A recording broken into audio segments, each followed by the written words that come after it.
One of the smallest teachers that God ever created is not a prophet, not a king, not a giant, but an ant. Oo, isang langgam.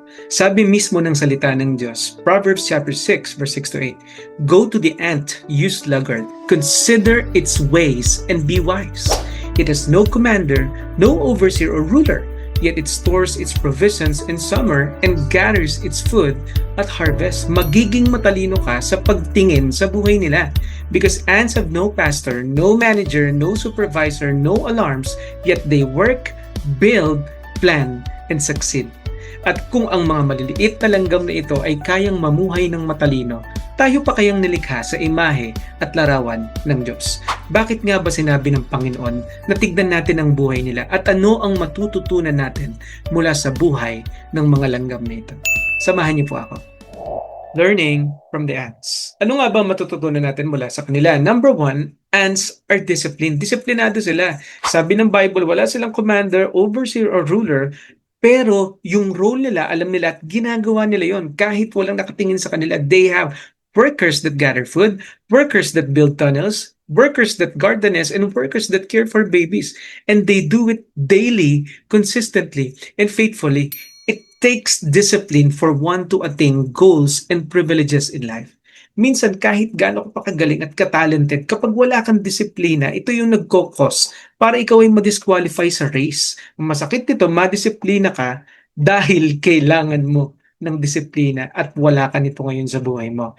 Discipline will not just prosper your gifts and talents, but it will protect your testimony. Hindi yung galing mo yung magpoprotekta sa'yo, kundi yung disiplina mo. Ang magbibuild ng strength mo at ang magbibuild ng buhay mo ay yung disiplina na meron ka. Ang atleta kailangan mag-ensayo. Ang magsasaka kailangan magtanim at mag-alaga. Ang sundalo kailangan sumunod at magtiwala. Kailangan ang disiplina para makapagpatuloy at magtagumpay. Yung disiplinang bumangon kahit mahirap. Disiplinang magpatuloy kahit ang daming pagsubok. Disiplinang magtiyaga para magawa mo yung pinapagawa ng Diyos sa buhay mo. Pray even when no one sees. Serve even when no one say thanks. Live holy lives even when no one is watching. Sabi ng Proverbs 10:17, whoever heeds discipline shows the way to life. Ikaw yung nagiging way para makita nila yung buhay. Pero kung ikaw yung taong who ignores correction, nililigaw mo yung ibang tao. Kung ayaw mo ng disiplina, ikaw ang magiging cause para mawala sila sa track. What kind of life are you living today? The ants, even though they have no leader, sila ay nagtatrabaho. They are so disciplined. Pangalawa, ants are diligent. Sabi ng Bible, go to the ant, you sluggard. Ikaw tamad. Alam mo ba yun? Yung word na sluggard, tamad yan. Consider its ways and be wise. It has no commander, no overseer or ruler, yet it stores its provisions in summer. Hindi sila tumitigil sa pagtatrabaho. Sabi ng Proverbs 30 verse 25, they are not strong, but they store up food all summer. Hindi sila ganun kalakasan katulad ng ibang hayop, pero napakasipag nila. Kaya nilang magbuhat ayon sa science ng 10 to 50 times their own body weight. Yung ibang species, 100 times their body weight. Naglalakad sila ng napakalayo makapagdala lang ng maliit na pagkain na pagsasaluhan nila. Oo, kayang nilang magbuhat ng higit sa kanilang bigat, pero hindi sila ganun kalakas katulad natin. And yet, kahit di sila ganun kalakas, because they are so diligent, ang dami nilang na-accomplish. Wala kang makikitang langgam na tamad.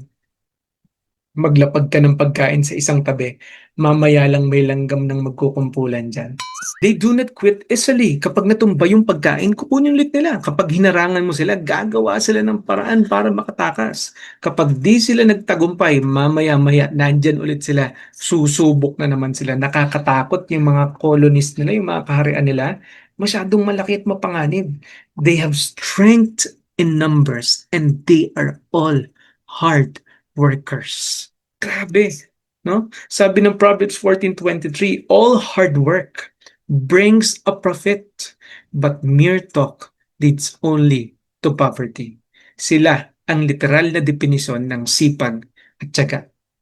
Work hard and you will experience freedom, favor, and promotion. Work hard, all for the glory of God. Ang dami natin minsang hinihiling sa Diyos na kung ano-anong mga pagpapala na pagkatiwalaan niya tayo, pero hindi naman tayo handang dumaan sa proseso, ni hindi natin handang pagtrabahuhan. Sabi ng isang quote na nabasa ko nun, do not expect a harvest if you are too lazy to plow. Kung tamad kang magtanim, kung tamad kang magtrabaho, huwag kang mag-expect na merong magiging bunga yan. We are to learn from the ants. Hindi lang sila basta disiplinado, meron silang sipag at tiyaga. Pangatlo, ano yung matututunan natin mula sa buhay nila? Ants value teamwork. They work as a team and they are well organized. Meron silang sistema. Bihira kang makakita ng langgam na mag-isa. Libo-libo hanggang milyon-milyong daming langgam sa isang colony. Pero lahat sila merong kanya-kanyang assignment at trabaho. Bawat colony may isang queen. Ang queen yung nanganganak ng mga langgam. Ang trabaho ng mga langgam ay protektahan ng queen kahit anong mangyari. Ang male ants, sila yung nakikipag-mate doon sa queen. And oftentimes, maikli lang yung buhay nila. Yung mga worker ants naman, sila yung nagbabantay, sila yung kumukuha ng pagkain, sila yung in charge sa ibang mga trabaho dun sa colony. Meron sila kanya-kanyang assignments. Grabe, no? Very well organized. Nakakatakot tong grupo na to. Kaya nga pag inatake mo yung mga langgam, isa-isa yung susugod sa'yo. Hindi dahil maliit ay wala silang magagawa. Sila ay maliit, madami, at organisado. Meron silang tinatawag na pheromones. Para itong invisible breadcrumbs na iniiwan ng langgam. Amoy ito para hindi sila maligaw at para masundan ng ibang langgam yung tamang daanan kapag meron silang kukuhanin pagkain. Kaya makikita ninyo yung mga langgam pag kumukuha ng pagkain, naka-fall in line sila. Sinusundan nila yung amoy na yon. Hindi uso sa kanila ang Lone Ranger. Ang church ay hindi one-man show.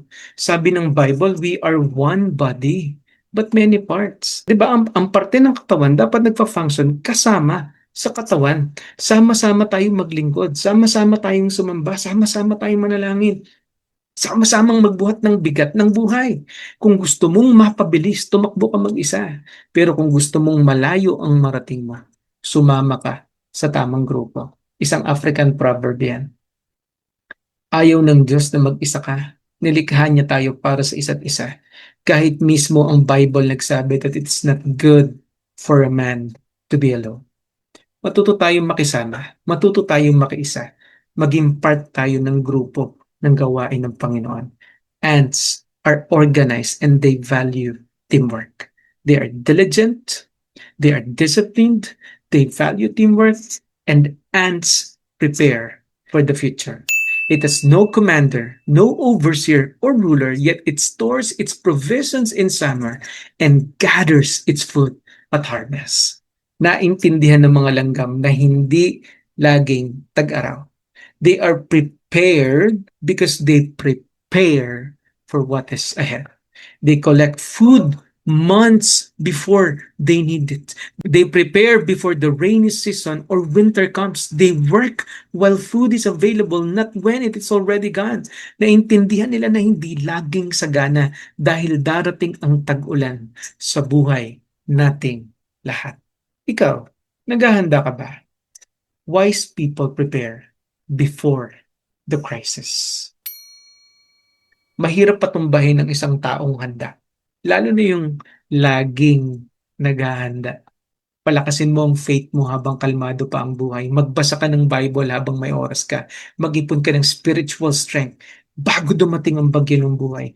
Para pag nandyan ang pagsubok, meron kang lakas sa tulong ng Panginoon. Hindi tayo habang buhay ng malakas at sagana. Hindi natin alam kung ano mangyayari sa hinaharap. Ngunit kung tayo ay maghahanda at magpapalakas sa tulong ng Diyos, ay mapagtatagumpayan natin itong lahat. Sabi mismo ni Apostle Paul, train yourself for godliness. I-training mo yung sarili mo. Sabi ng Bible, basahin mo ang salita ng Diyos, namnamin mo ito sa buhay mo. Ipamuhay mo ito sa buhay mo. Huwag mong lokohin ang iyong sarili. And if a Christian is always preparing. He is prepared for the blessing, he is prepared for the trials, and he is prepared for the ministry of God. Napaka-importante yan. Handa ka ba? Pag merong sinabi ang Diyos sa buhay mo, handa ka ba? Naalala niyo yung kwento ni Langgam Matitipaklong. Classic story to sa ating mga Pilipino, di ba? Nung mga bata pa tayo. Na si Langgam, trabaho ng trabaho, habang si Tipaklong, enjoy ng enjoy.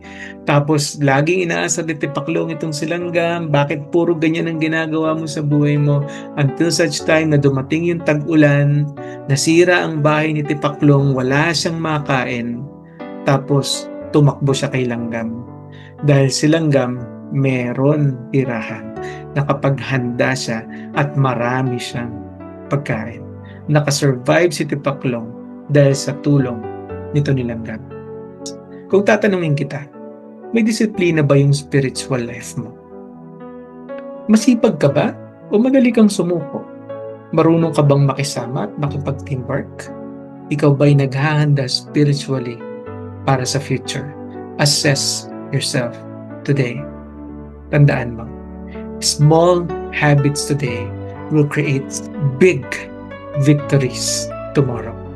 Sabi ng Bible, you will reap what you sow. Tamang-tama, simula ngayon ng taon, ano ang mga bagay na dapat mong simulan ngayon sa buhay mo? God bless po sa inyong lahat and Happy New Year po. Pasubscribe po sa ating channel Paswes and Paswes Talks.